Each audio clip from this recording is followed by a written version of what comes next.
संयुक्त राष्ट्र मुख्यालय में कौन सा देश अस्थायी मिशन राउंड टेबल की मेजबानी करेगा? रूस, पाकिस्तान, भारत, यूक्रेन। इसका करेक्ट उत्तर हो जाएगा सी, भारत के द्वारा। भारत जी20 के अध्यक्ष के रूप में इस वर्ष के अंत में न्यूयॉर्क में आयोजित होने वाले सतत विकास लक्ष्यों के शिखर सम्मेलन से पहले संयुक्त राष्ट्र मुख्यालय में अस्थायी मिशन गोलमेज की मेजबानी करेगा। इस कार्यक्रम के दौरान भारत अपनी विकास गाथा और उपलब्धियों के अलावा वैश्विक दक्षिण में संभावित लाभ को हासिल करने के लक्ष्यों पर ध्यान केंद्रित करेगा। 23 फरवरी को गांधीवादी ट्रस्टीशिप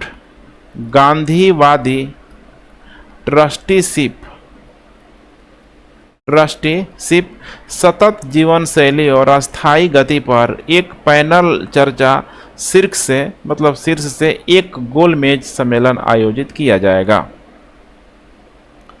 दुबई में badminton Asia mix team championship में किस देश ने कांस्य पदक जीता है?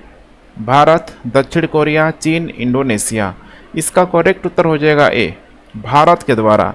भारतीय टीम ने दुबई में badminton Asia mix team championship में कांस्य पदक जीता हुआ है। पीवी सिंधु की अगुवाई में भारतीय टीम ने badminton Asia mix team championship में कांस्य पदक जीता हुआ है। गोल्ड से चूक गई। सेमीफाइनल में भारतीय टीम को यहाँ पे चीन से 2-3 से हार का सामना करना पड़ा था। मिस्र के काहिरा में ISSF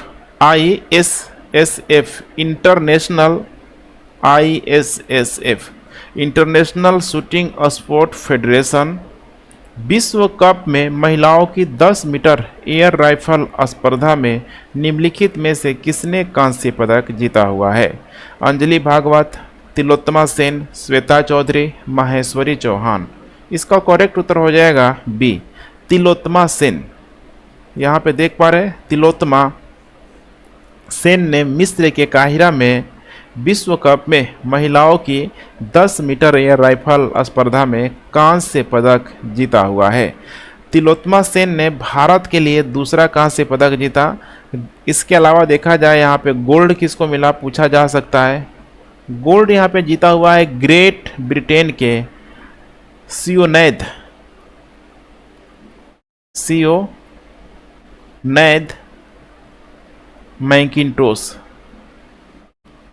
मैकिन्टोश। और इसके अलावा यहाँ पे हो जाएगा रजत पदक जीता गया है स्विट्जरलैंड के ओलंपिक चैंपियन है नीना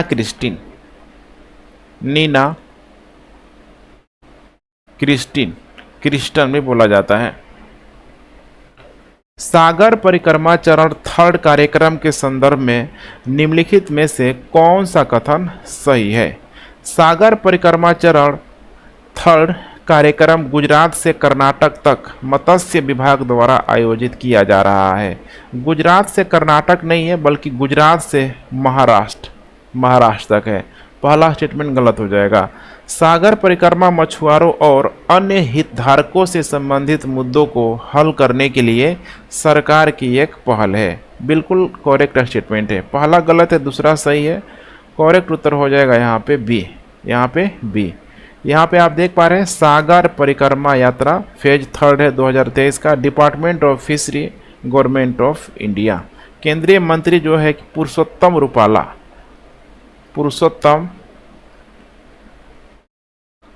रूपाला ने 19 फरवरी को गुजरात से सागर परिक्रमा चरण 3rd का शुभारंभ किया हुआ था। सागर परिक्रमा मछुआरों और अन्य हितधारकों से संबंधित मुद्दों को हल करने के लिए सरकार की एक पहल है। हाल ही में ढाका के प्रधानमंत्री शेख हसीना द्वारा, यहाँ पे बांग्लादेश की राजधानी है ढाका, अंतर्राष्ट्रीय मातृभाषा पुरस्कार से किसे सम्मानित किया गया? Doctor Charan Singh, doctor Ashok Chandra, doctor Mahendra Mishra, doctor Mahesh Kumar.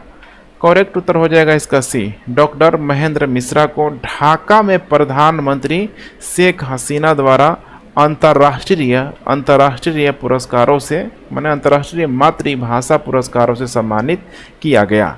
Doctor Mahendra Mishra Odisha में स्वदेशी भाषाओं के प्रचार के लिए भारतीय शिक्षाविद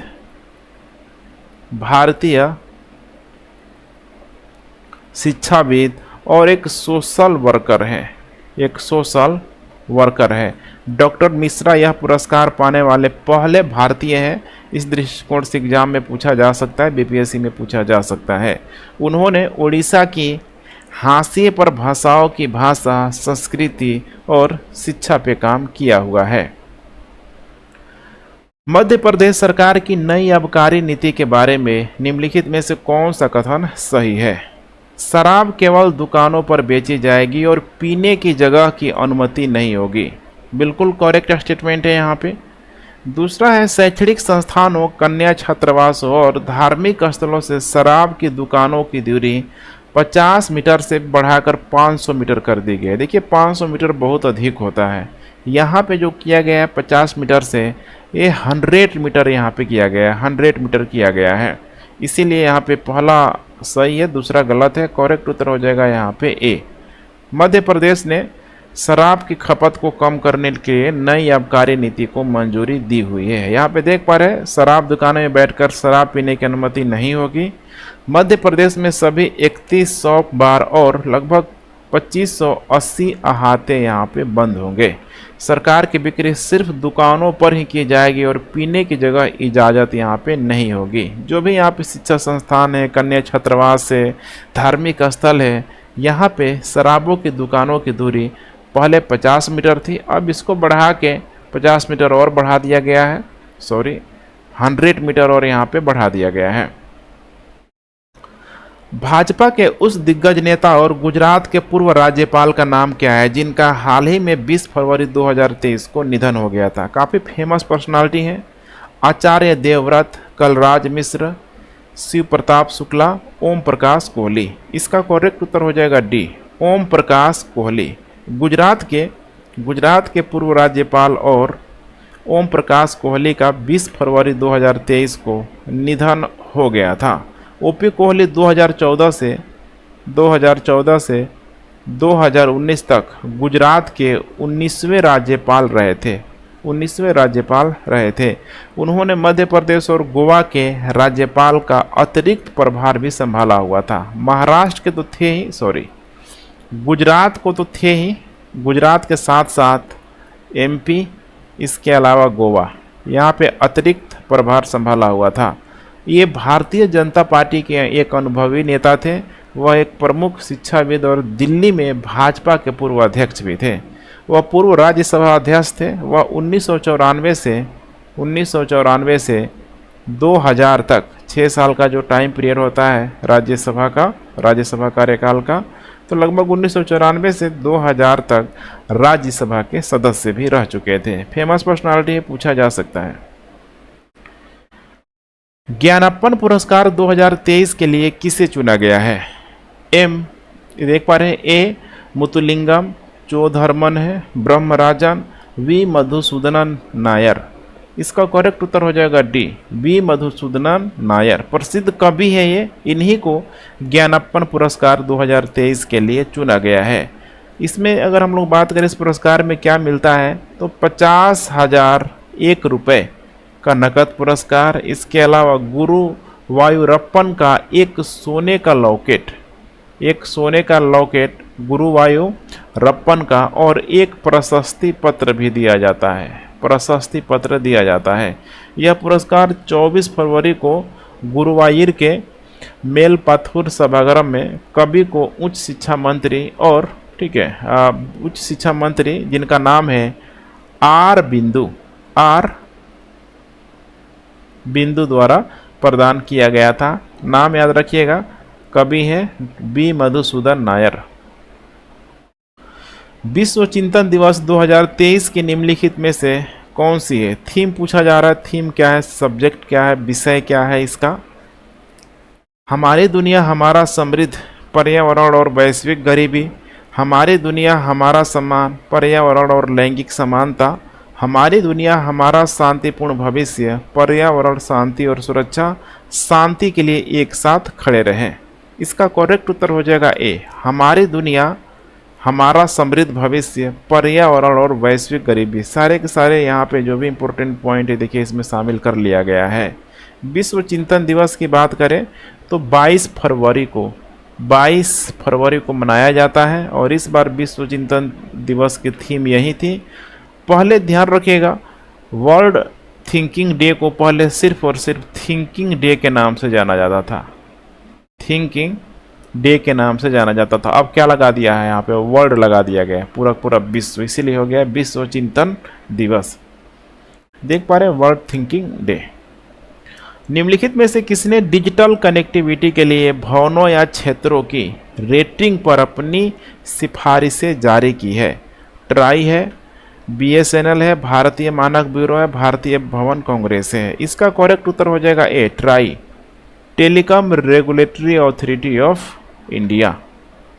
ट्राई ने डिजिटल कनेक्टिविटी के लिए इमारत या क्षेत्रों को रेटिंग पर अपनी सिफारिशें यहाँ पे जारी की हुई है। हाल के वर्षों में देखा जाए तो सभी क्षेत्रों में डिजिटल कनेक्टिविटी को लेके उसकी जो डिमांड है बढ़ती गई है और इसीलिए ट्राई के द्वारा मांगों को पूरा करने के लिए ट्राई और सरकार ने एक नीतिगत पहल शुरू की है। किस देश ने संयुक्त राज्य अमेरिका के साथ न्यू स्टार्ट ट्रीटी को निलंबित कर दिया है? ईरान, जापान, रूस, चीन। इसका करेक्ट उत्तर हो जाएगा सी, रूस। रूस ने संयुक्त राज्य अमेरिका के साथ नई स्टार्ट अर्थात न्यू जो स्टार्ट ट्रीटी को यहाँ पे निलंबित कर दिया है।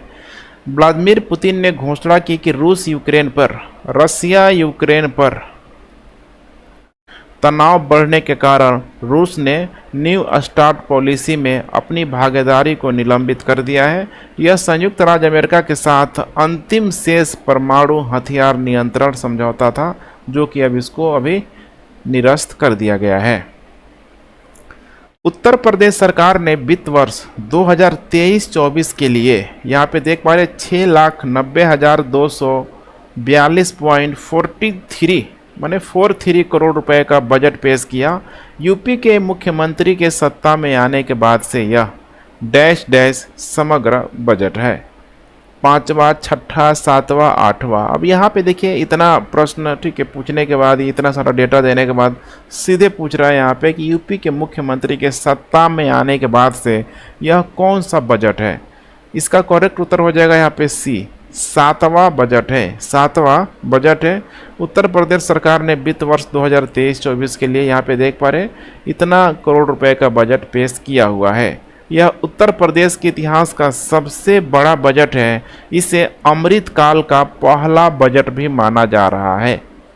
यूपी के मुख्यमंत्री के सत्ता में आने के बाद से यह 7वां समग्र बजट है। यहाँ पे देख पा रहे वित्त मंत्री सुरेश खन्ना ने दी जानकारी। यूपी में लगभग 7,200 स्टार्टअप्स काम कर रहे हैं। 36 लाख से बच्चों का टीकाकरण हो चुका है। महिला समर्थ योजना में 63 करोड़ रुपए की व्यवस्था की गई है। 3 महिला PSC का गठन किया गया है। बेरोजगारी दर घट के 4.2% हुई है। 51,000 करोड़ से अधिक की राशि किसानों के खाते में डाली गई है। ये सारे बुलेट पॉइंट पूछा जा सकता है। भारत और किस देश के बीच हवाई सेवा समझौते पर हस्ताक्षर को केंद्रीय मंत्रिमंडल ने मंजूरी दे दी है? घाना, उरुग्वे, बोलीविया, गुयाना। इसका करेक्ट उत्तर हो जाएगा डी, गुयाना। भारत और गुयाना के बीच हवाई सेवा समझौते पर हस्ताक्षर को केंद्रीय मंत्रिमंडल द्वारा अनुमोदित कर दिया गया है। हवाई सेवा समझौता दोनों पक्षों के बीच राजनयिक आदान प्रदान के बाद लागू होगा, जो इस बात की पुष्टि करेगा कि प्रत्येक पक्ष ने इस समझौते को लागू होने के लिए आवश्यक जो भी यहाँ पे आंतरिक प्रक्रिया होती है उसको पूरा किया है कि नहीं किया है। गुयाना में देखा जाए तो अच्छी खासी संख्या में भारतीय मौजूद हैं और 2012 की जनगणना के अनुसार जनसंख्या का लगभग गुयाना का 40% हिस्सा सबसे बड़े जातीय समूह का है। दिल्ली के नए मेयर यहाँ पे कौन बने हुए हैं? शैली ओबराय, रेखा गुप्ता, ईशान कुमार, संजना सिंह। इसका करेक्ट उत्तर हो जाएगा ए, शैली ओबराय। यही है, यहाँ पे देख पा रहे हैं आपकी ये मेयर कैंडिडेट है। शैली ओबराय दिल्ली की नए मेयर बनी हुई है। इसने किसको हराया हुआ था? तो जो बीजेपी जो नेता है यहाँ पे, बीजेपी जो नेता है जिनका नाम था रेखा गुप्ता, रेखा गुप्ता को 116 मत मिला हुआ था और शैली ओबराय को 150 मत मिला हुआ था। 9 विकसित गेहूं किस्म HD 3385 के संबंध में निम्नलिखित में से कौन सा कथन सही है? यह अगेती बुआई, इसका मतलब पहले ही बो देना, जल्दी बुआई के लिए अनुकूल है और मार्च के अंत से पहले इसकी कटाई की जा सकती है। पहले बुआ जाएगा तो लगभग वही है, होली के आसपास कटाई इसकी हो जाएगी, बिल्कुल सही है।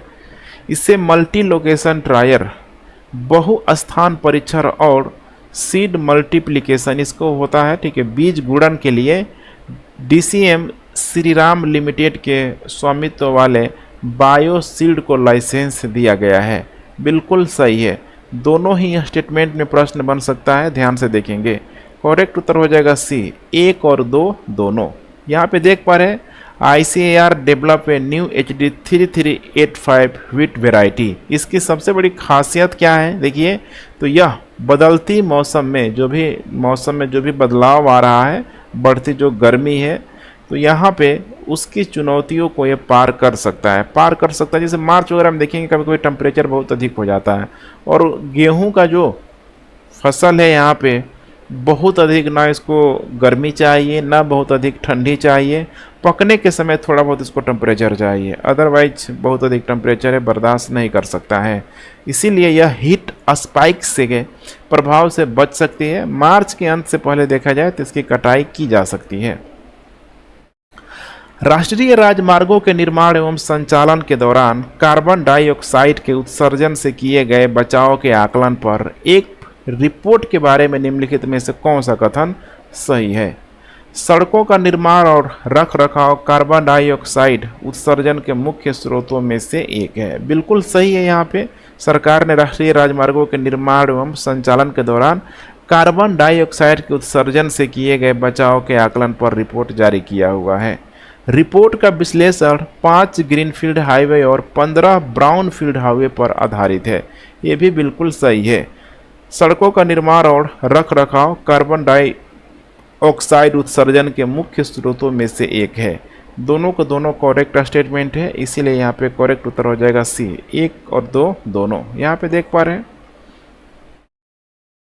केंद्रीय मंत्री नितिन गडकरी ने किस स्थान पर दुनिया के सबसे बड़े और अनोखे दिव्यांग पार्क की आधारशिला रखी हुई है? जयपुर, रायपुर, नागपुर, पुणे। करेक्ट उत्तर हो जाएगा यहाँ पे नागपुर। केंद्रीय मंत्री नितिन गडकरी ने नागपुर में दुनिया के सबसे बड़े और अनोखे दिव्यांग पार्क की आधारशिला रखी हुई है। समावेशी समाज के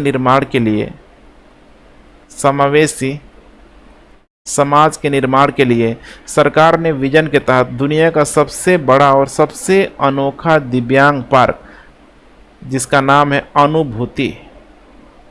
अनुभूति विकसित किया जाएगा। यह पार्क समानुभूति दिखाएगा, इसीलिए इस पार्क का नाम कर दिया गया है अनुभूति दिव्यांग पार्क। अनुभूति दिव्यांग पार्क। कौन से राज्य का उच्च न्यायालय क्षेत्रीय भाषा में निर्णय प्रकाशित करने वाला पहला न्यायालय बन गया है? क्षेत्रीय भाषा जो भी रीजनल लैंग्वेज है, ओडिशा, राजस्थान, तमिलनाडु, केरला। इसका करेक्ट उत्तर हो जाएगा यहाँ पे केरला हाई कोर्ट ने क्षेत्रीय भाषा में निर्णय प्रकाशित करने वाला पहला न्यायालय बन गया है। केरल उच्च न्यायालय ने 21 फरवरी को मलयालम में अपने 2 हालिया निर्णय जारी किया। मलयालम निर्णय अदालत की वेबसाइट पर अंग्रेजी संस्करण के ठीक नीचे यहाँ पे पोस्ट किया गया था। जम्मू कश्मीर में कृषि को पुनर्जीवित करने के लिए अभिनव विस्तार दृष्टिकोण पर 5 वर्षीय परियोजनाओं के बारे में निम्नलिखित में से कौन से कथन सही है। इस परियोजना के तहत पंचायत स्तर पर 8000 खिदमत घर बनाए जाएंगे।